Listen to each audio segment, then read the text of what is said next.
Last time in Mexico City.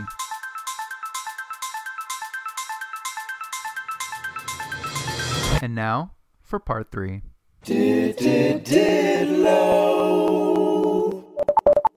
Ooh, the next day, so we stayed basically in Roma Norte, which is a neighborhood in Mexico City. And that's where we spent most of our time. But we also, besides when we went to the pyramids in Teotihuacan, we also went to Centro, which is like a historical center. There's like a bunch of museums there. And there's also this really great brunch place that we went to called El Cardenal.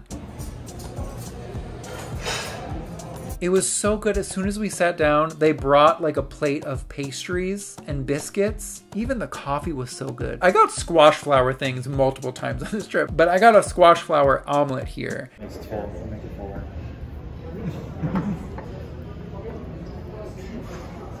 Coffee and documentation. We did that. Fixing my hair and my camera.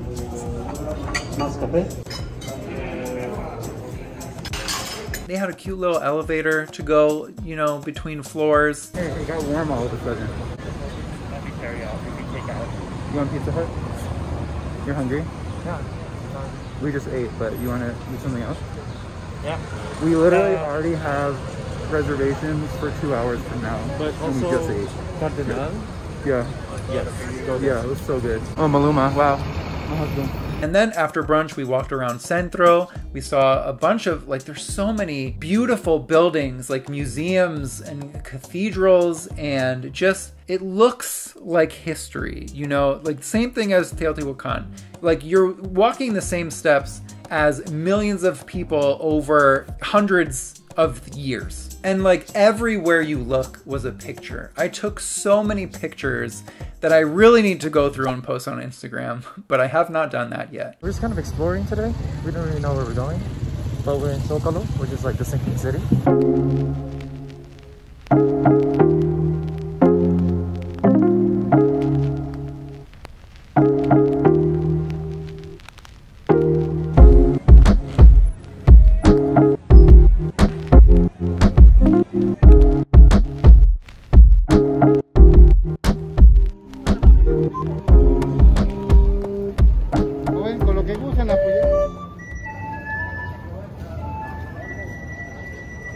While we were in Zocalo, the historical center of Mexico City, we went to El Templo Mayor, which is like the main temple that was built by the Mexica people that, of course, the Spanish destroyed and used pieces of El Templo Mayor to build other structures for the colonial city. So there's a lot to process.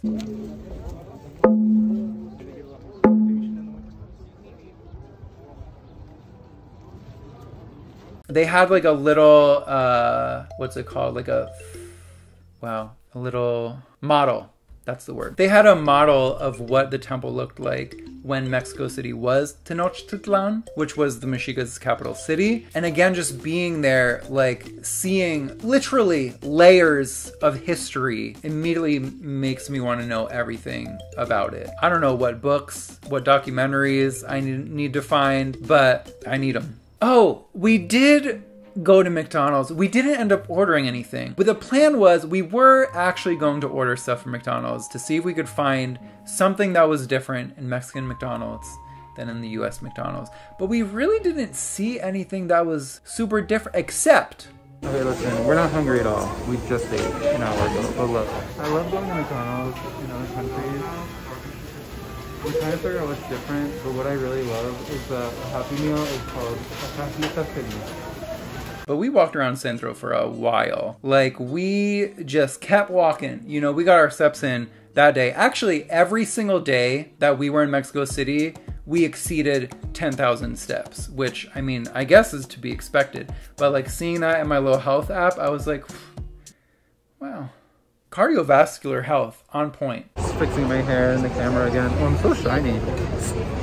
We stumbled on an adorable, like a book, it was an alleyway that was a market, but it was just books all the way down. We did go to, what's it called? Bellas Artes, right? Bellas Artes Palace. Palacio de Bellas Artes.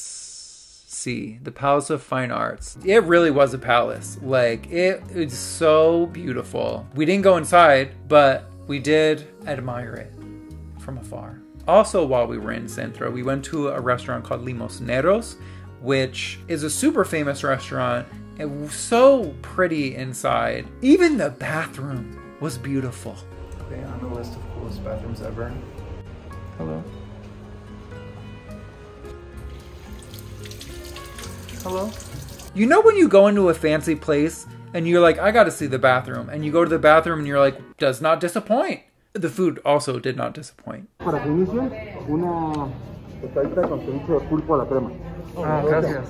And I am proud to say, I felt brave this day. Ken loves trying all types of meat and just really anything. And I love trying different types of food, just not necessarily different types of meat or like animal products. And today, this day, I tried stink bugs. And surprisingly, they really didn't taste like much.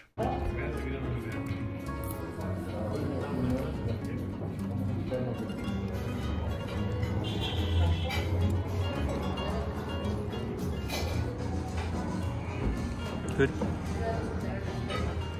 So the bug itself has like a very almost like flowery taste to it, but I like it. I like the texture of it too, especially with the cheese. The cheese is a little bit more pungent and a little bit more strong, but with the sauces that they come with it, I think the molasses and then the verde that they come, it just complements it really nicely. It's like a cheese. Oh, okay. It's like a block of cheese. I'm gonna try a piece of it with the bug. I don't know if I feel bad stabbing the bug. I don't know why. It's really hard to do with one hand. Buen provecho.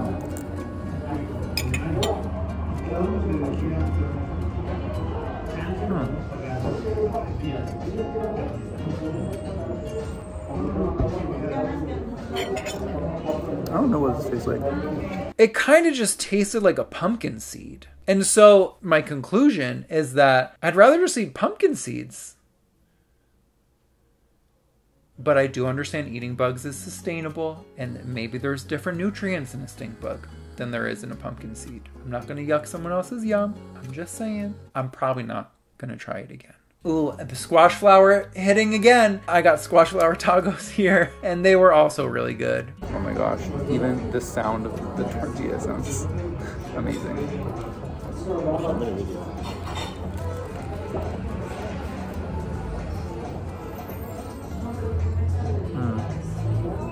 Yeah, that's really good.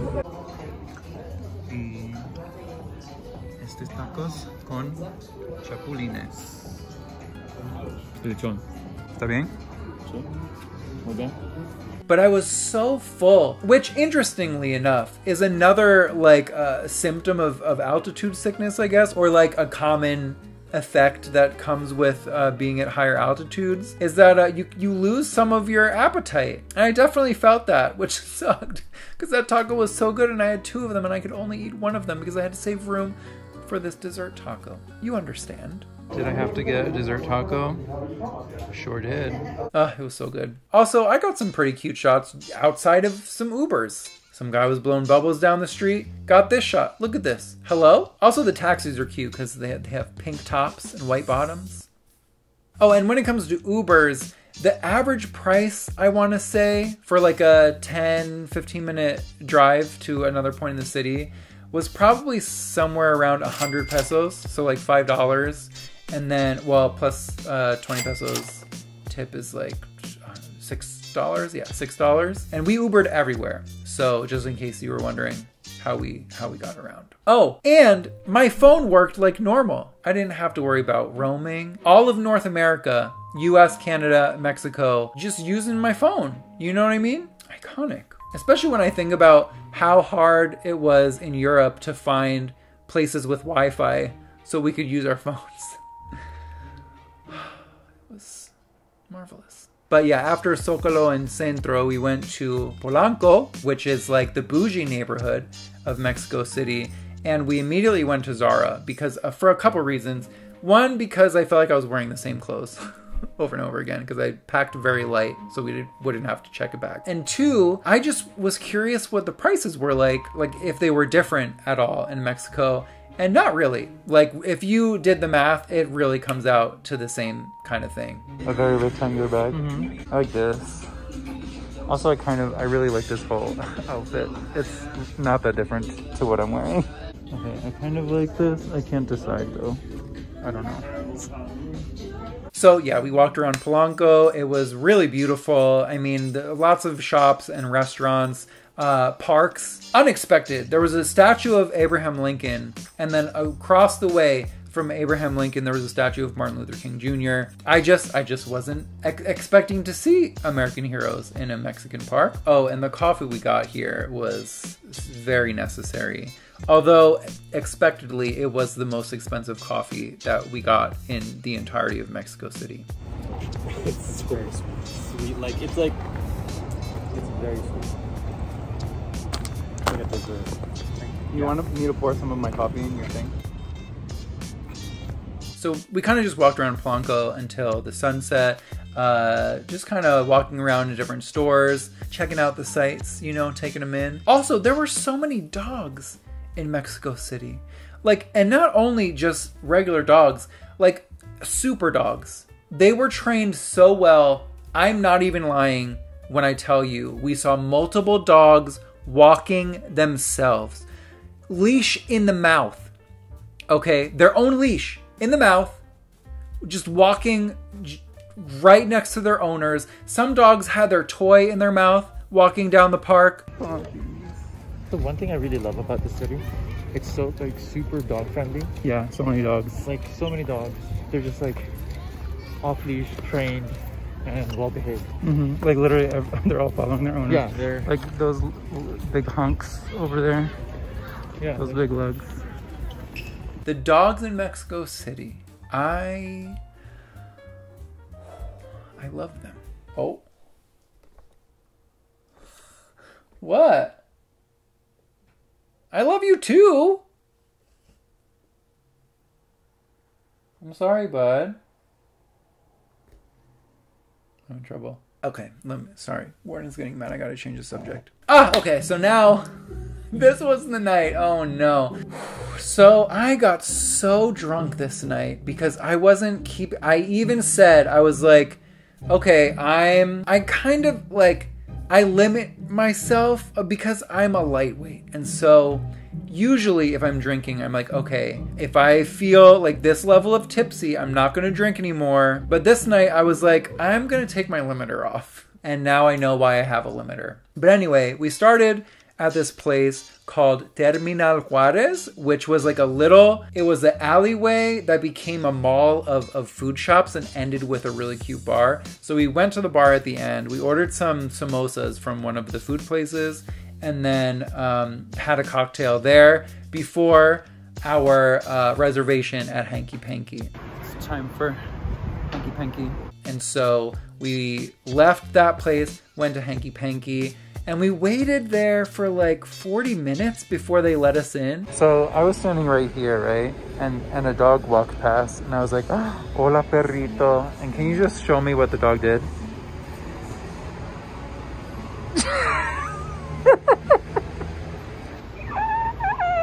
But it was really cool. What, baby? What do you want? But it was kind of worth it for the experience alone. So we go in through the secret entrance. If I do say so myself, the secret exit is even cooler than the secret entrance. And that's all I'm going to say about that. But inside, I think we had at this place maybe 2 cocktails each. So my cocktail counter is at 3 right now. Okay, keep that in mind. Might be at 4. I might add 3 here. I don't know. I don't remember. But we also got some food. So we got some tacos. We got a tostada. And we were drinking water the whole time too. So, I mean, trying to be responsible. Also keep in mind, I was the only one that got messy. So we stayed at Hanky Panky probably for an hour, maybe hour and a half, something like that. And then we went to a gay bar called Blow Bar. There was a drag queen performing that night. She's Deborah LaGrande. She won La Mas Draga first season, which is the Mexican version of RuPaul's Drag Race. So she was performing that night. We got a table all the way at the back, at the edge. It was really nice because it was, it looks like it was inside, but it was like a rooftop bar, and like just right behind us was city lights, and it was al fresco. The weather was perfect, you know, for me and my flannel. We ordered a beer. We didn't know that the beer was an entire liter. Okay, so that was another moment where I went wrong. And apparently after that, the bartender or the server came over, and I think we ordered more drinks. I think I had another Patron and soda, and possibly 2. So my drink count, I know that might not be a lot of drinks for some people. For me, that is top tier level, you know, like no. So I ended up being very drunk. Ken had to take, I was ordering the Ubers from my account the whole time, so Ken had to take my phone and order an Uber. I had no clue that happened. I only remember flashes. I do remember throwing up in the toilet. Wow, professional. You're doing so good, babe. You're doing so good. Because I'm a normal person.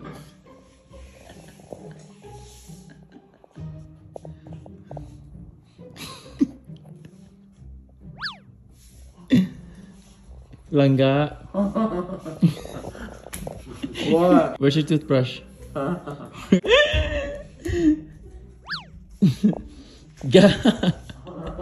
Where's your toothbrush? Mm-hmm.